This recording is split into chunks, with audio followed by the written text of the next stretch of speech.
Hugh, it is so great to see you, and thank you so much for doing our show. You were one of our first guests when we did our quarantine show from my house, and we baked challah bread together. We did. I don't know about you, but what was the reaction at your house from your challah? Dude, it went crazy. People loved it.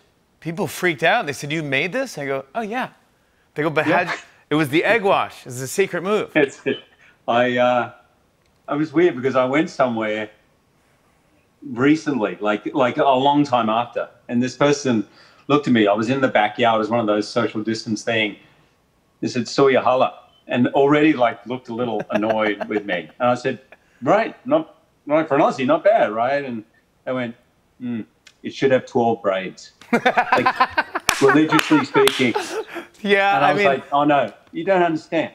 Jimmy and me, our bar is way lower." Yeah, we're not bakers. We'll never be a baker. No, we're not going to be. Never. I was happy. I've never made it. I was actually happy that I knew how to braid, and you taught me. And the sesame seed I put on. It was just great. I loved it. Look at that. Mine's a little basic. All right. Take that off. Okay, we got you. We understand. Mine's a little unprofessional. Are you still baking? I try to whenever I can. I try to cook. Do you do a lot of cooking? I like cooking. I was brought up, so my mum and dad both cooks, both really different. Like my dad, classic accountant, follow the recipe exactly. And so it'll come out exactly as the recipe says. My mum has never wrote down a recipe. She just cooks. She's like an artist. In fact, I have to show you this thing. I have it here because it's one of the greatest gifts I've ever gotten. So my mum wrote this book for me for my birthday. And inside, look how neat that is. Handwritten. Oh, no. Every recipe I grew up with. Right? So all my favorites. And I said, "Mum, but how did you get the recipes? Because you don't go from a recipe." And she goes, "I made them all." I said, "What?" She said, "Yeah, over the last year, I've had to make everything from your childhood and write down and measure and do all that." Is that just not the great, No, that's the best I immediately gift. felt like a pretty crap parent. I was like, wow. So my presents had a lot less. I know, exactly. Yeah, you're like, how do I top that one? Wait, I did something similar with my mom. You know, I know my mom's passed away now a few years now, and I know. But before that, I gave her this book, and it said grandma's favorite recipe or something. I go, I know it says grandma, but just ignore that. I go, and just write down, just when you have the time, if you have a recipe for what I used to like during the holidays. And she was like, "I'm not a grandma. I don't even have grandkids. I'm not a grandma." I go, "I understand. You're young, and that's the whole thing, and we understand." But I made her do this thing, and I kept checking on her, like, "Hey, is it almost done?" And then one Christmas, she gave it to me, and she goes, "I finally finished that book." And it is magic because, like you said, there's no real recipes. There's like a pinch of something. Yeah, and but if you want whole life, you go, but my mum's creme caramel, or I wish I could have that. And so I make 8 out of 10 versions of everything my mum cooked me when I was growing up. That is magic. It's just quotes all through. Julia Child, if you're scared of butter, try cream. Just all this great stuff. Dude, I have to get out my mom's cook because it's similar. It's the best thing. It makes you think of mom, and I love it. And I think that's the secret to cooking, right?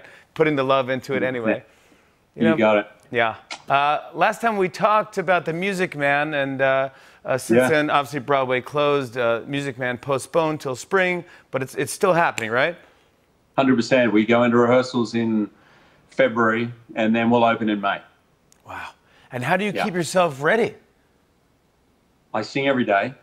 Drive my kids crazy. I'm up there singing every day. I do singing lessons every week. I do dance lessons with my choreographer. Sometimes I do the Broadway Dance Center, just the $12.95. Yeah. Which is sometimes, I gotta say, sometimes it's humiliating because there'll be 70 people in the class, and I don't have my video on, obviously, but I do look, and it's just basically 68 of them are teenage girls and me, and I think, is this weird? This is weird. But I do that occasionally, and then I sing. I get with my Patrick Vaccarello, my MD, and we'll just sing through the thing because I'm a worker, man. I'm like you. I'm a worker. Yeah. I like to work. you're a perfectionist. You always show up, and when you do, it's a great job. I was actually looking at a bunch of I went in a deep dive and found some old headshots of yours. I thought it'd be kind of fun to maybe take a look and just say, like, what were you going through at that time? Does that sound okay? Yeah, let's do that. All right, check this out. First up, tell me about this guy. What year was this, and what was he into? Nice mullet, 1995. That was Corelli. The fake tats there. This was my first job that I did. My wife was the star of it, and she used to say to me, "Don't take the tats off," as I came home. But that was about a 5-month job, and so we got together about 2 or 3 months in, and I don't know. It does look a little porn. I didn't use that a lot. I tried to pull off a kind of version of that because I thought, like, I was really, I love Paul McCartney, and I was in a phase where I was looking at all of his Wings stuff and how cool he looked, and kind of had that mullet, but shorter hair up top, and I go, I'm gonna do that, and it looks awful. I mean, Can I see it? No, I don't. I actually banned it. Come on. All right, if there's anyone there, like in the control room, who's stashed some, I just want to see it. If there's anything there, just saying. No, that's just my first headshot. That's what that one was. How do you have that lying around? That I paid. That was next to the local hardware store. Some guy was like, "Yeah, we also do headshots." And what role was I going for there? You don't think the center part? Is that the center part? Oh, that is such a center part. That took me forever. And who's gonna laugh at this comedian? He doesn't look funny at all. No, this is very dramatic. He looks sad. Dramatic. It's very Daniel Day-Lewis. What year is this, Jimmy? God, get that off. I can't even look at this. Let's look at this headshot of you, this other one I found.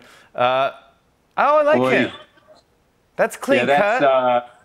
Look at me, the golden retriever. That is like me at drama school. I'm like, yeah, I can do a commercial for a bank. What do you want? What do you guys want? Yes. I'll be right there. Sure, whatever you guys want. It's so. I remember being at drama school. Everyone else just seemed way cooler. They all looked like, Jimmy Dean, Brando, leather jacket, smoking cigarettes. And look at me. I'm like a big golden retriever.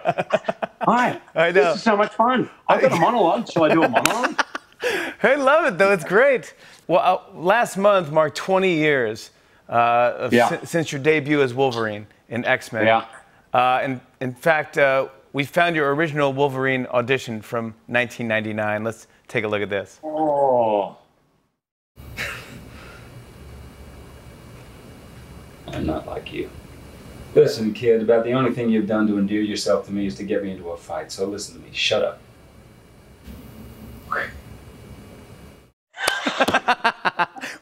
Dude.